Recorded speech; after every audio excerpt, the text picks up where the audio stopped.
여러분, 요즘 부동산 전망에 대해서 궁금하신 분들이 정말 많죠. 앞서 거시적인 측면에서 현재는 대세 하락장 속에서 일시적으로 반등하고 있으니 속지 말라는 영상을 시리즈로 업로드했었는데요. 부동산 전망에 대해 다양한 질문을 남겨주셔서 오늘은 질문사항에 대해서 답변하는 영상을 만들어봤습니다. 앞으로 서울 주택 공급이 부족한데 집값 올라가는 거 당연한 거 아니야? 라는 질문을 해주셨는데요. 부동산 상승을 주장하시는 분들의 핵심적인 근거 또한 서울 공급이 부족하니 하반기 집값이 폭등할 것이다 입니다. 현재 언론 또한 공급이 부족하니 집값이 다시 폭등할 것이다 라는 공포 마케팅을 하고 있는데요. 이로 인해 많은 분들이 주택 공급 부족에 대한 우려 때문에 어서 집 사야 된다라는 사람들이 서울에서 많아지고 있는 것 같습니다. 올해 초부터 서울 아파트 거래량을 보면 사람들이 실제로 많이 움직이고 있다는 것을 알 수 있는데요. 과거 서울 아파트 평균 거래량인 6,500건에 근접하고 있는 걸 볼 수 있습니다. 그렇다면 주택 공급과 집값의 상관관계를 알아보기 전에 주택 공급이 정말 부족한지에 대해서 먼저 살펴봐야겠죠. 유명한 부동산 빅데이터 플랫폼인 아실 사이트에서 24년 올해부터 앞으로의 서울 입주 물량 데이터를 가져왔습니다. 데이터를 보면 서울의 적정 입주 물량은 46,831호의 아파트가 필요하다고 하는데요. 2024년 올해 입주하는 물량이 18,436호로서 적정 수요에 비해서 한참 모자라는 수치입니다. 2025년 33,694호 입주 물량 또한 적정 입주 물량에 비교하면 부족한 수치로 보여집니다. 특히나 2026년과 2027년은 입주 물량이 거의 없는 수준인데요. 이 데이터만 본다면 앞서 언론 기사처럼 서울의 주택 공급 부족이 정말 심각해 보입니다. 다음은 서울시 주택정책지원센터 사이트에서 발표한 2024년, 2025년 서울 입주 예정 물량 데이터입니다. 정비사업과 비정비사업을 더해 앞으로 입주할 아파트를 계산해 보면 2024년에 3.8만 호가 입주 예정이고 2025년에는 4.8만 호가 입주 예정이라고 합니다. 앞에서 보여드린 아실 사이트 입주 물량 데이터와 서울시 주택정책지원센터에서 발표한 데이터는 큰 차이를 보이고 있는데요. 서울시 주택정책지원센터에서 발표한 주택 공급 물량을 보면 2024년에는 3.8만 호로서 적정 수요에 못 미치지만 2025년에는 적정 수요를 넘기고 있죠. 즉 내년부터는 공급이 부족한 게 아니라 적정 수요에 비해서 과하게 공급이 된다는 말씀입니다. 그렇다면 데이터가 왜 다른지 알아봐야겠죠. 우리나라의 경우 건설사가 아파트 건설 전에 선분양을 하는 제도를 많이 사용하고 있는데요. 아파트를 건설 전에 분양하는 선분양 제도의 경우 분양가를 측정할 때 정부의 통제를 받는데요. 이것이 분양가 상한제라는 제도이며 정부에서 적정 수준의 분양가로 국민들에게 주택을 공급하려는 합리적인 제도입니다. 건설사는 땅을 매입하고 건설 전에 분양을 함으로써 고객을 미리 확보하고 건설비를 충당할 수 있기 때문에 비용과 리스크가 감소하는 혜택이 있습니다. 단 아파트를 건설하고 나서 분양하는 후분양의 경우 분양가 상한제를 적용받지 않는데요. 즉 후분양의 경우 분양가를 건설사가 원하는 가격에 측정할 수 있다는 것입니다. 그렇기 때문에 건설사에서는 분양이 잘 되는 서울 지역의 경우 후분양 제도를 많이 선택하는데요. 바로 여기서 데이터 왜곡이 발생하게 됩니다. 보통 부동산 플랫폼들이 집계하는 공급 물량은 선분양 아파트를 기준으로 하는데요. 후분양이 많은 서울 아파트의 경우 집계가 누락된 것이 많기 때문에 위 데이터처럼 공급이 매우 부족한 것처럼 보여지게 됩니다. 이 영상을 보시는 분들은 더 이상 공급이 부족하다는 공포 마케팅에 속지 않으셨으면 좋겠습니다.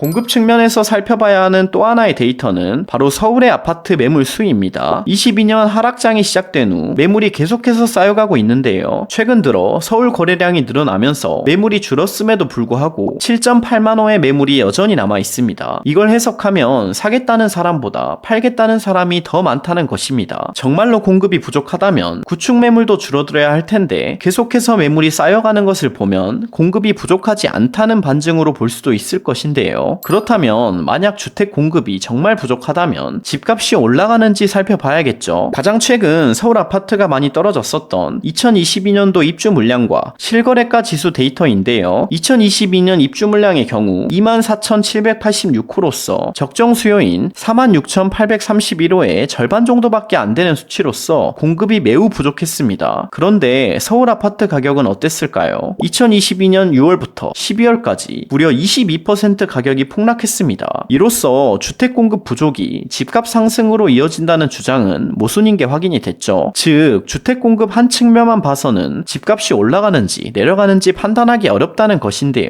부동산에서 주택 공급보다 중요한 것은 유효 수요입니다. 22년도 서울 아파트 거래량을 보면 1000건을 상회하는데요. 서울 아파트 평균 거래량이 6,500건이라는 점을 보면 아파트를 사려는 수요가 현저히 떨어져 있는 시기라고 볼 수 있습니다. 즉 공급 물량의 변동폭보다 유효 수요의 변동폭이 훨씬 크다는 말씀인데요. 공급 물량이 작다고 해도 수요가 없으면 공급이 작은 게 아닌 게 되는 것입니다. 그렇다면 유효 수요를 결정하는 중요한 변수는 뭘까요? 집값이 폭등하는 상황과 집값이 폭락하는 상황을 제외한 일반적인 상황에서 유효 수요에 주요하게 영향을 미치는 데이터는 바로 주택구입 부담 지수라는 데이터인데요. 주택구입 부담 지수란 집을 구매할 때 중위소득과 담보대출 원리금 상환액의 비율을 계산한 값입니다. 예를 들어 24년 현재 실수령 월급 500만원을 중위소득으로 봤을 때 담보대출 월 상환액이 월급의 40%를 담보대출을 갚는 데 쓴다면 생활하기 너무나 팍팍하겠죠. 즉 소득 대비 서울 집값이 너무 비싸다는 말씀입니다. 현재 올라가고 있는 서울 아파트 거래량의 경우 정부의 특례 대출로 인해 주택 구입 부담 지수가 낮아졌기에 일시적으로 거래량이 증가하는 것으로 보여집니다. 그렇다면 이러한 상황에서 대체 누가 공급이 부족하면 집값이 올라간다는 공포 마케팅을 계속하는 걸까요? 누가 이득을 취하는지 보면 알 수 있겠죠. 바로 건설사입니다. 건설사는 건설 경기가 악화될 때마다 언론을 이용해 공급이 부족하다는 공포 마케팅을 펼쳐온 것이 공공연하게 알려져 있는데요. 건설사가 가장 두려워하는 것은 미분양 주택이 늘어나는 것입니다. 미분양은 건설사 부도로 이어질 수 있기 때문인데요. 이러한 미분양 주택을 해소하기 위해 공급이 부족하니 어서 집 사야 된다라는 투자 심리를 자극해 왔습니다. 위 표를 보면 현재 전국의 미분양 주택 수가 얼마나 심각한지 알 수 있는데요. 작년 말부터 꾸준히 증가해 현재는 무려 7.2만 호의 주택이 미분양으로 남아 있습니다. 건설사 사정이 얼마나 급한지 잘 보여주고 있죠. 이렇듯 과거부터 반복되어 사용되어 온 공포 마케팅인 공급 부족은 집값 폭등으로 이어지니 빨리 집 사야 된다라는 말에 여러분은 속지 않으셨으면 좋겠습니다. 마지막으로 최근 박상호 국토부 장관님이 하신 말씀을 끝으로 마무리해보도록 하겠습니다. 현재는 정부의 부동산 부양책으로 인해 부동산이 반등하고 있는 상황입니다. 이러한 부양책이 사라졌을 때 부동산 경기가 어떻게 흘러가는지 지켜봐야겠죠. 아무리 빨라도 내년까지는 지켜봐야 한다는 말씀을 드리며 오늘 말씀드린 내용을 종합적으로 판단해 보시고 투자 시점을 잡으시면 좋을 것 같습니다.